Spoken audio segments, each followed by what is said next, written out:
வலதுகரம் செய்திச் சேவை. வலதுகரத்தின் சொந்தங்கள் அனைவருக்கும் இனிய இந்நேர வணக்கங்கள்.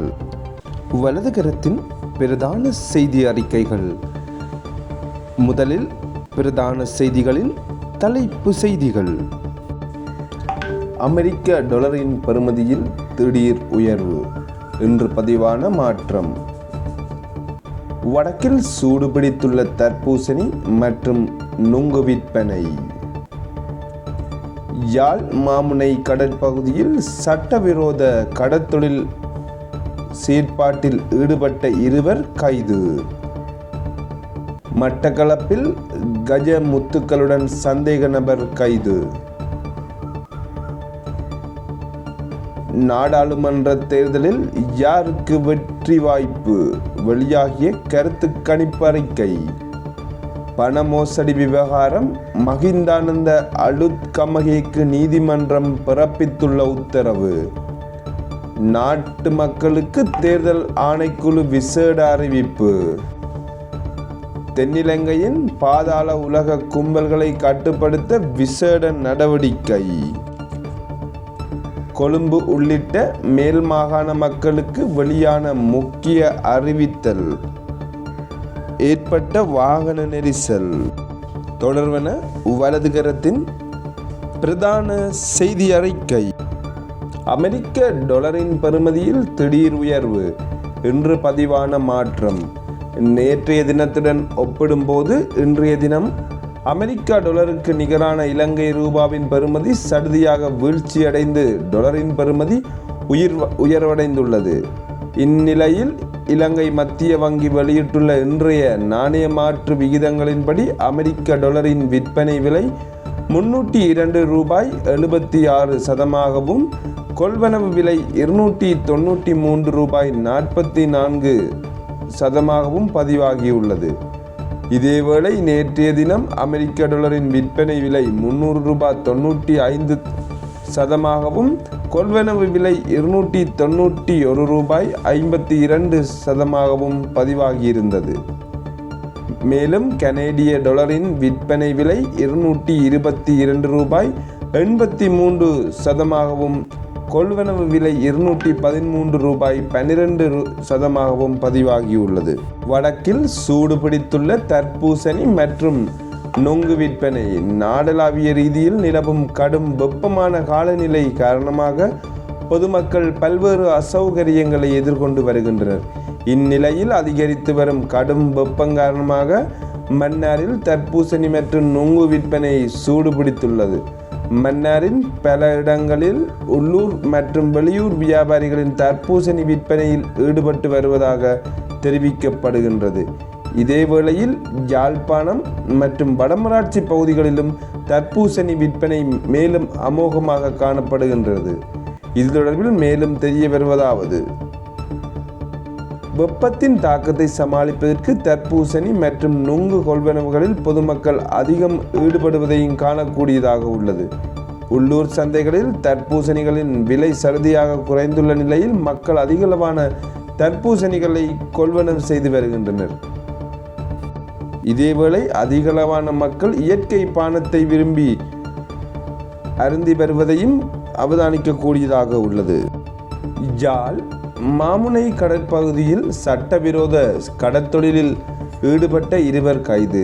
வடமராட்சி கிழக்கு மாமுனை கடற்பகுதியில் சட்டவிரோதமான முறையில் கடற்தொழிலில் ஈடுபட்ட 2 வெற்றிலைக்கேணி கடற்படையினரால் கைது செய்யப்பட்டுள்ளனர்.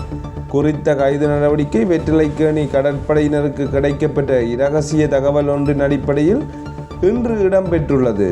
சட்டவிரோதமாக கடற்தொழில் முறையை பயன்படுத்தி கணவாய் மீன் பிடிப்பதற்கான ஆயத்தங்களுடன் படகில் ஏற்றிச் சென்ற போதே சந்தேக நபர்கள் 2 கைது செய்யப்பட்டுள்ளனர். அத்துடன் கைது செய்யப்பட்ட 2 மேலதிக சட்ட நடவடிக்கைகளுக்காக தாலியடி கடற்தொழில் பரிசோதகர்களிடம் ஒப்படைக்கப்பட்டுள்ளனர்.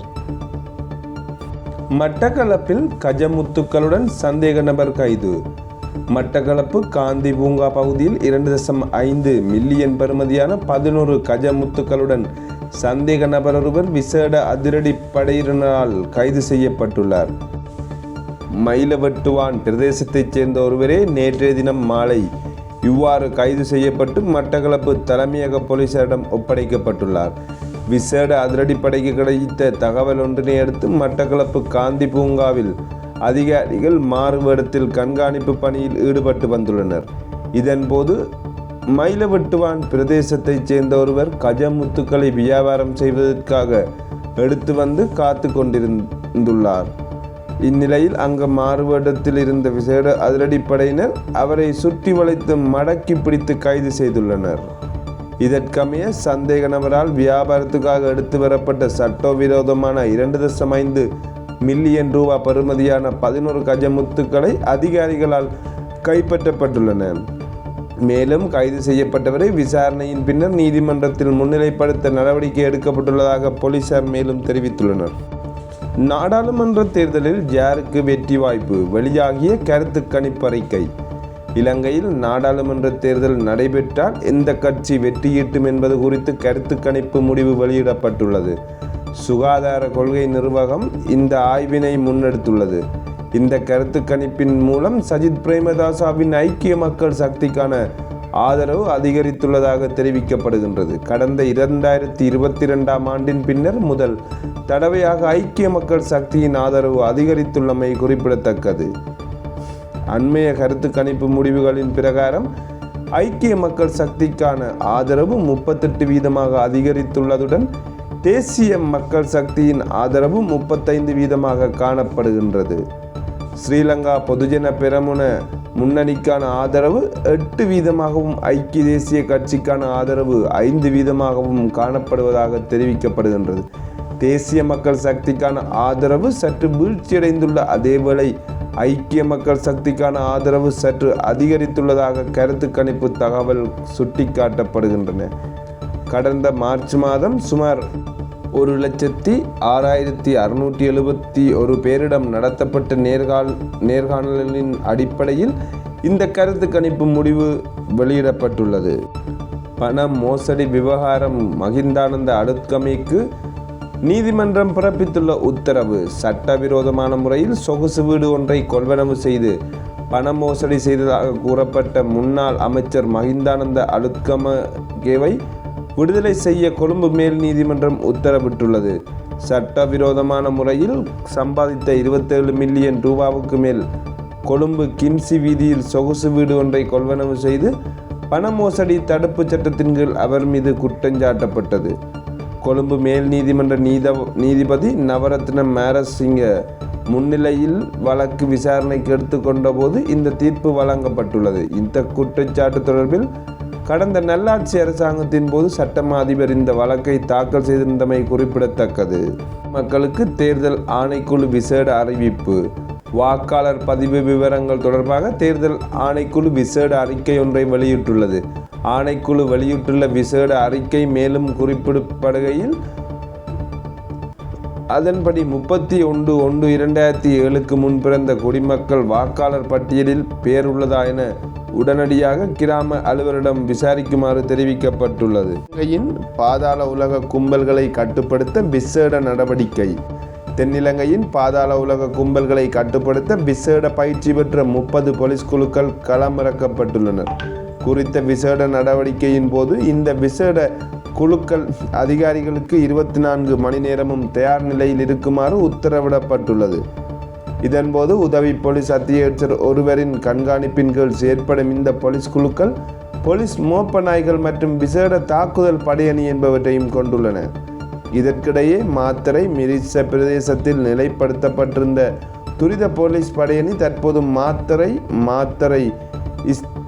இஸ்ஸதுதீன் நகரத்திற்கு இடம் மாற்றப்பட்டுள்ளமை குறிப்பிடத்தக்கது.